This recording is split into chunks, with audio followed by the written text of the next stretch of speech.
இந்த எபிசோட் ஸ்டார்டிங்கில் இங்கே எலக்ட்ரிக்கல் கேட்டலாக எடுத்துகிட்டு போனதை தெரிஞ்ச யோஷிக்கு அவங்கள ஃபாலோ பண்ணி போய் கிகாஷியோட இடத்துக்கு வந்து சேர்ந்துட்டான்.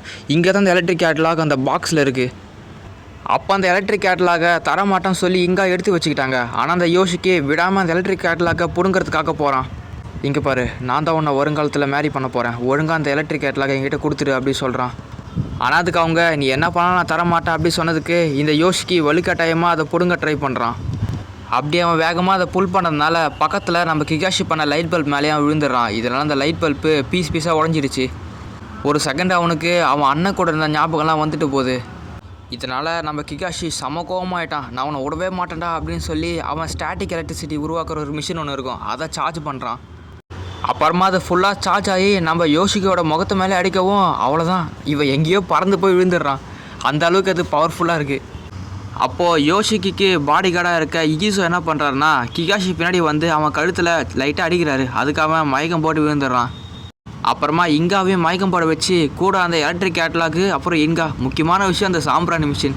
இந்த நம்ம வில்லனான யோஷிக்கு இது எடுத்துகிட்டு போகாமல் இருக்கவே மாட்டான் போல். எங்கே போனாலும் இது கூடவே கையோடு எடுத்துகிட்டு போயிட்டு இருக்கான். யோஷிக்கு ஸ்டாட்டிக் எலக்ட்ரிசிட்டி பட்டதுனால அவனோட தலைமுடி நிற்கவே மாட்டேங்குது. இதனால் இவன் சமகோவத்தில் இருக்கான். இந்த பக்கம் கிகாஷி மயக்கத்துலேருந்து எழுந்துட்டான். ஆனால் இங்கே வேறு ஏதோ இடத்துல போய் நல்லா மாட்டிக்கிட்டான் போல். இந்த இடத்துல வேலை பார்க்குற இவனோட ஃப்ரெண்டு தான் வந்து இவனை எடுத்து விட்றான்.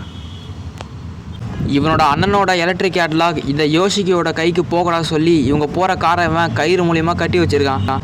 கூடவே இந்த கரண்ட்டை உருவாக்குற அந்த மிஷினுமே வச்சுருக்கான். அதை வேறு நல்லா வேகமாக சார்ஜ் பண்ணிகிட்டு இருக்கான். அப்போ வண்டி ஓட்டிகிட்டு இருந்த ஈசோ என்ன பண்ணுறாருனா ஃபுல் ஸ்பீடில் ஆக்சிலரேஷனை அதிகப்படுத்தவும் அப்படியே அந்த வண்டி மாஸ்டர் மாதிரி வேகத்தில் படு வேகமாக போகுது. அப்போ இவங்க வண்டி போயிட்டு இருக்கும்போது கெங்காவும் நொரிக்காவும் முன்னாடி வந்ததுனால டக்குன்னு ஈசோ வந்து வண்டியை திருப்பிடுறாரு. அப்போ இதான் சான்ஸு சொல்லி இங்கே என்ன பண்ணுறாங்கன்னா அந்த எலக்ட்ரிக் கேட்டலாக பக்கத்தில் ஓடிட்டு இருந்த ஆற்று மேலே போட்டுடுறாங்க. இப்போ அது அந்த ஆற்றுல எங்கேயும் அடிச்சுட்டு போயிட்டு இருக்குது. இந்த எலக்ட்ரிக் கேட்டலாக் இந்த ஆற்றுல விழுந்ததுனால நம்ம நொரிக்காவும் ரொம்ப டென்ஷனில் இருக்காங்க. அப்போ ஈசோ வந்து கவலைப்படாதீங்க யோசிக்கு பாஸ், நான் உங்களுக்காக அந்த எலக்ட்ரிக் கேட்டலாக் எடுத்துகிட்டு வரேன் சொல்லி இவர் போகிறாரு.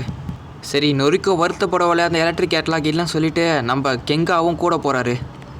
நீங்கள் 2 பேரும் போயிட்டீங்களா? ஆனால் அந்த எலக்ட்ரிக் கேட்டலாக்கு சொந்தக்காரனாக போகிறது நான் தான், நான் போகலாம் எப்படி சொல்லிவிட்டு யோசிக்கு என்ன பண்ணுறான்னா நொரிக்கோ கிட்ட இங்கே அவள் பார்த்துக்க சொல்லிவிட்டு இவனும் கிளம்பி போகிறான். இந்த பக்கம் இந்த பாக்ஸை தேடி இவங்களும் போகிறாங்க. இந்த ஆறே போய் கடலில் போய் சேர்ந்துடும் போல். ஆனால் இவங்க இன்னும் ஓடிட்டு இருக்காங்க. யோசிக்கெல்லாம் சுத்தமாக முடியல. ஐயோ என்னால் முடியல, மூச்சு வாங்குது, எப்படியாவது அதை போய் பிடிங்கடா அப்படின்னு சொல்லி இவன் கத்திக்கிட்டே வந்துட்டு இருக்கான். இதில் வேற ஒரு கொக்கு வேறு இந்த பாக்ஸ் எடுத்துருச்சு. இதில் யோசிக்கு பயந்து கத்துறான். இவன் கத்துனதில் அந்த கொக்கே பயந்துடுச்சு. மறுபடியும் அந்த பாக்ஸை தண்ணியிலே போட்டுடுச்சு. இங்கே அந்த மாதிரி ஒரு வேலை பார்த்து விட்டதுனால இவங்களோட அப்பா வந்து செம கோவமாகவே இங்காவை ஒரு ஸ்டோர் ஹவுஸில் போட்டு அடைச்சி வச்சுட்டாரு. அப்போ தான் நொரிக்கோ வந்து இவங்க அப்பா கிட்டே பேசிகிட்டு இருக்காங்க. எதுக்கு நொரிக்கோவை அந்த ஸ்டோர் ஹவுஸில் போட்டு அடைச்சி வச்சுருக்கீங்க? பின்ன அவள் பண்ண வேலைக்கு அவளை பாராட்ட சொல்கிறியா என்ன? சரி, அது கூட இருக்கட்டும். எதுக்கு அந்த மிசூரி ஃப்ரேமோட பிரான்ச் மேனேஜர் யோசிக்கியை நம்ம இங்காவுக்கு மேரி பண்ணுறதுக்காக ஒத்துக்கிட்டீங்க? உனக்கே தெரியும் நம்மளோட ஃபேமிலி பிஸ்னஸ் ஆன இந்த ப்ரீவரி ஷாப்பு கிட்டத்தட்ட திவாலாக போகுது.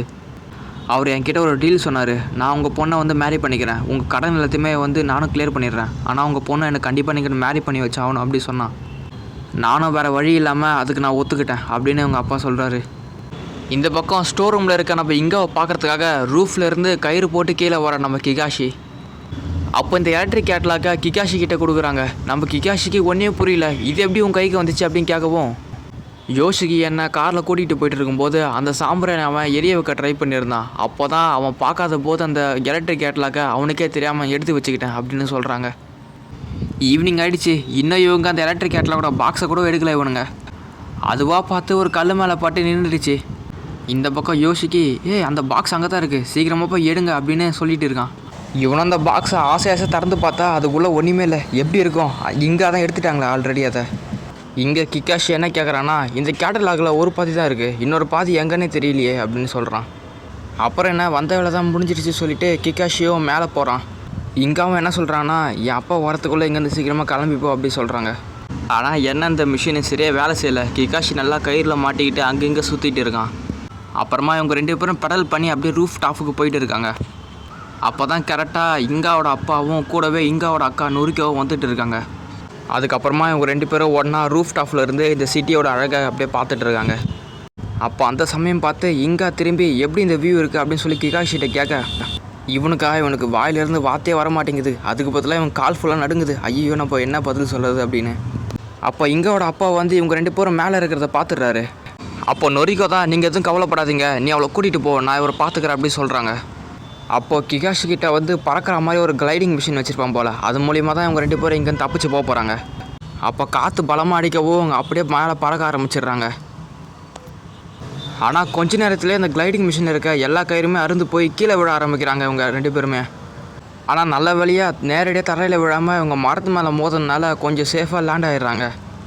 அப்போ அந்த சமயம் பார்த்து தான் யோஷிக்கி, ஈசு அப்புறம் கென்கா இவங்க 3 பேர் காரில் வந்துட்டு இருப்பாங்க.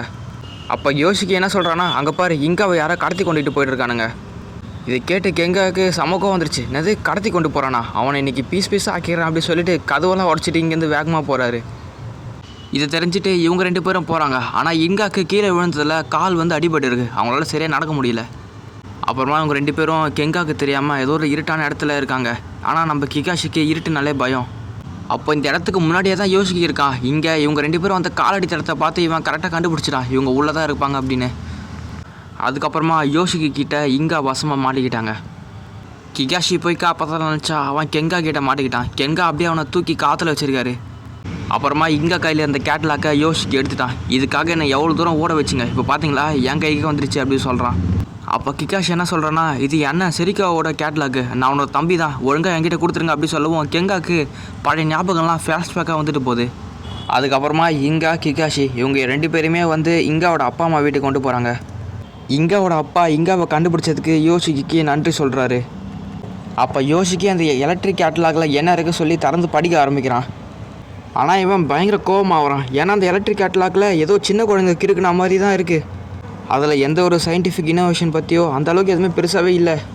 அப்போ அவன் கிகாஷிகிட்ட வந்து ஒழுங்கு மரியாதை சொல்லு, அந்த உண்மையான கேட்லாக் எங்கே ஒழிச்சு வச்சுருக்க, இது உண்மையான கேட்லாக் கிடையாது, ஏதோ சின்ன பையன் பேப்பர் பென்சில் வச்சு கிறுக்குற மாதிரி இருக்குது, நான் எதிர்பார்த்ததே வேறு, இந்த கேட்லாக் உண்மையான கேட்லாக் கிடையாது, இது ஒரு ஃபேக்கான ஒன்று அப்படின்னு அவன் சொல்லுவான். கிகாஷிக்கே ஒன்றும் புரியல, என்னது ஃபேக்கா, அவனே என்ன நினச்சிருந்தானா இதுதான் ஒரிஜினல் கேட்லாக் நினச்சிட்டு இருப்பான் இவ்வளோ நேரம் வரைக்கும்.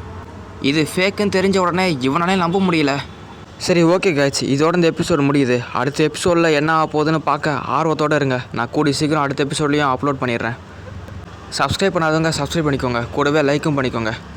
உங்களை அடுத்த எபிசோடில் பார்க்குறேன். அது வரைக்கும் பாய்.